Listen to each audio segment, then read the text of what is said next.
Hi students, welcome to Manith Academy.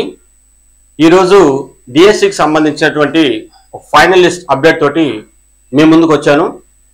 జరిగినటువంటి ఈ certificate verification process గాని తర్వాత ఫోర్త్ ఫేజ్ కాల్ లెటర్స్ కూడా రిలీజ్ అయినటువంటి సమాచారం తోటి క్విక్ గా ఓవరాల్ గా ఈ DSC గురించి క్విక్ గా ఈ వీడియోలో డిస్కస్ చేద్దాం. Right, fourth phase call letters తర్వాత ఈడబ్ల్యూఎస్ కు సంబంధించినటువంటి సర్టిఫికేట్ రీవెరిఫికేషన్ జరిగినట్టుగా మనం చూడొచ్చు. అసలు ఏం జరిగిందని చెప్పేసి చూద్దాం. అసలు ఈడబ్ల్యూఎస్ సర్టిఫికేట్ రీవెరిఫికేషన్ ఎందుకు వెళ్ళింది అనేది కూడా మనం ఈ వీడియోలో డిస్కస్ చేద్దాం. రైట్,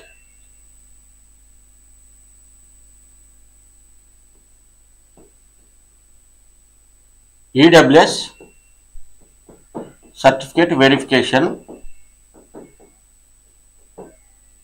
కొంచెం ఈ ప్రాసెస్ లో మ్యారీడ్ అయిన పర్సన్స్ కి ఎవరైతే ఉన్నారో ఈ మ్యారీడ్ అయిన పర్సన్స్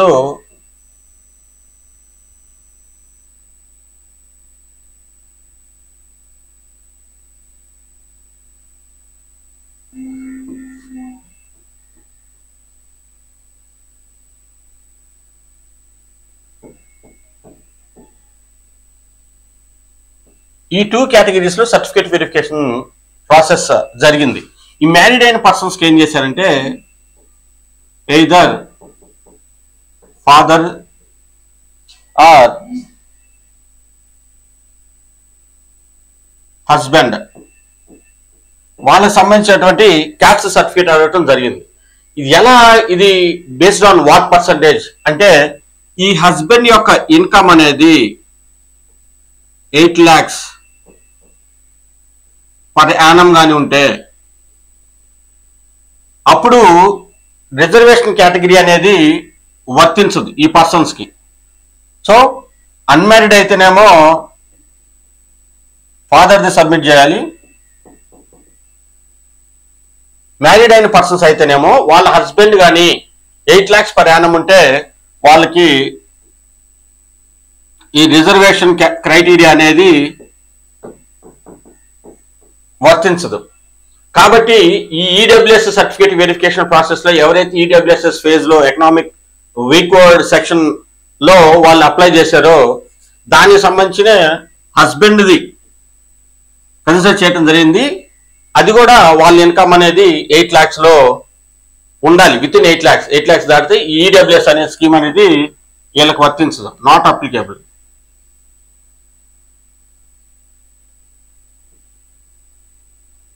రైట్, సో ఈడబ్ల్యూఎస్ కి అసలు ఎంతమంది అటెండ్ అయ్యారు అని ఏంది కానీ ఇన్ఫర్మేషన్ కానీ చూస్తే అసలు ఈడబ్ల్యూఎస్ కి సంబంధించి 136 మెంబర్స్ అటెండ్ అయితే అందులో 6 డిస్క్వాలిఫై అయ్యారు నాకు తెలిసినటువంటి సమాచారం. సో ఈ 136 మెంబర్స్ లో ఈ వాట్ ఎవర్ ఇప్పుడు ఈ సెక్షన్ ఏదైతే ఉందో ఈ మ్యారీడ్ పర్సన్స్ సంబంధించి ఈ డిస్క్వాలిఫై అవటం అనేది జరిగినట్లుగా మనం చూడవచ్చు. ఇది మైట్ బి అండ్ ఈవెన్ తర్వాత ఫోర్త్ ఫేజ్ కాల్ లెటర్స్ కూడా వచ్చినాయి అని మనం అనుకున్నాం కదా. అసలు ఈ ఫోర్త్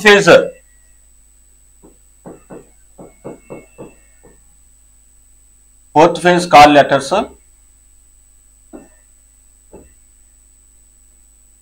3 మెంబర్స్ కి రావటం జరిగింది. ఈ 3 మెంబర్స్ లో ఆల్రెడీ ఒక 2 మెంబర్స్ ఆల్రెడీ వాళ్ళు అటెండ్ అయ్యారు. And third member he is out of station అయితే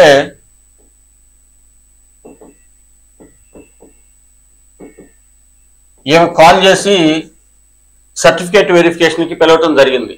సో ఇది ఫోర్త్ ఫేజ్ కాల్ లెటర్స్ సంబంధించినటువంటి ఇది కూడా అనంతపురం డిస్ట్రిక్ట్స్ లో. సో ఇది ఎట్లా మనకంటే ఏబిఎన్, ఈనాడు, ఈ న్యూస్ పేపర్ లో రావటం జరిగింది. సో ఈ అనంతపురం డిస్ట్రిక్ట్ లో సంబంధించినటువంటి మాత్రమే ఈ 3 call letters as a part of fourth phase రావటం జరిగింది. వీళ్ళు 2 మెంబర్స్ ఆల్రెడీ వాళ్ళు సర్టిఫికేట్ వెరిఫికేషన్ సక్సెస్ఫుల్ చేస్తున్నారు. And third member out of station లో ఉంటే వాళ్ళు కాల్ చేశారు. వీళ్ళు కూడా ఈ సర్టిఫికేట్ వెరిఫికేషన్ ప్రాసెస్ అనేది డిఈఓ అండ్ ఎంఈఓ ప్రెజెన్స్ లో సర్టిఫికేట్ వెరిఫికేషన్ జరిగింది. సర్టిఫికేట్ వెరిఫికేషన్ ప్రాసెస్ జరిగింది వీళ్ళకి. సో ఓవరాల్ గా మరి ఈ 4th ఫేజ్ కాల్ లెటర్స్ ఇవన్నీ జరిగినప్పుడు ఇవన్నీ కూడా ఓవరాల్ గా సర్టిఫికేట్ రీవెరిఫికేషన్ ఎక్కువ సార్లు జరిగినట్టుగా మనం గమనించవచ్చు.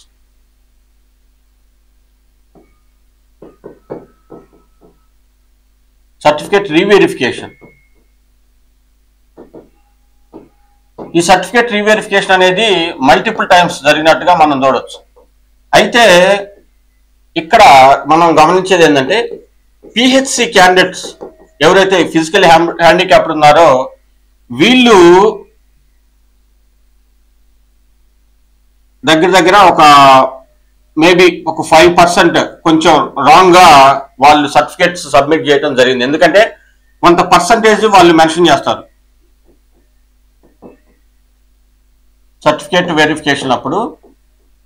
ఈ సర్టిఫికేట్ వెరిఫికేషన్ ప్రాసెస్ లో ఇంత పర్సంటేజ్, సర్టన్ పర్సంటేజెస్ ఉంటుంది వాళ్ళకి. ఏంటి?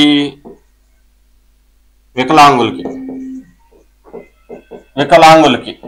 సో అంటే నథింగ్ బట్ వైకల్యం, వాళ్ళకి ఎంత పర్సంటేజ్ వైకల్యం ఉందని చెప్పేసి జరిగినటువంటి సందర్భాల్లో కూడా వీళ్ళని రిజెక్ట్ చేయడం జరిగింది. వీళ్ళని రిజెక్ట్ చేశారు. ఈ రిజెక్ట్ చేసిన వాళ్ళకి నెక్స్ట్ క్యాండిడేట్స్ ఏదైతే వాళ్ళు చెప్పినటువంటి హాస్పిటల్లో ఎంతైతే పర్సంటేజెస్ అయితే ఉందో ఈ పర్సంటేజ్కి మించి కానీ అది కానీ మ్యాచ్ కాకపోతే as per the criteria, so వాళ్ళని రిజెక్ట్ చేసి ఆ రిజెక్ట్ చేసినటువంటి వ్యక్తుల ప్లేస్ లో నెక్స్ట్ పర్సన్స్కి ఇవ్వటం జరిగింది. ఓవరాల్ గా మరి ఫైనల్ రిజల్ట్స్ ఎప్పుడు? యాక్చువల్ గా మనం అనుకున్నది ఏంటంటే 12th అనుకున్నాము, సెప్టెంబర్ 12th అనుకున్నాము. కానీ ఇప్పుడు ఉన్నటువంటి ఈ సిచ్యువేషన్స్ అన్ని కూడా ఈవెన్ ఈ రోజు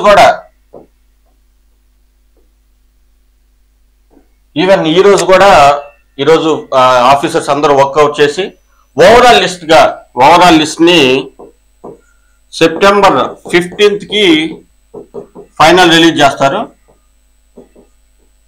final results. And September 19th appointment letters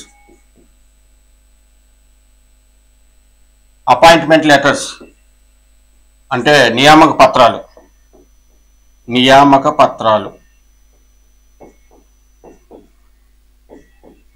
ఇది కూడా సీఎం గారి చేతుల మీద కానీ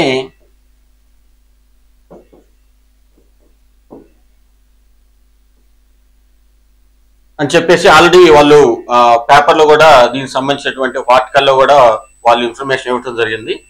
ఓవరాల్ గా ఎవరైతే సర్టిఫికేట్ వెరిఫికేషన్ ప్రాసెస్ సక్సెస్ఫుల్ గా చేసుకున్నారో వాళ్ళకి కంగ్రాచులేషన్స్. అండ్ వన్స్ మీరు అక్కడ సర్టిఫికేట్ వెరిఫికేషన్ ప్రాసెస్ కానీ సక్సెస్ఫుల్ గా కంప్లీట్ చేసినట్టయితే డెఫినెట్ గా you will be there in the final list that is going to be announced on September 15th.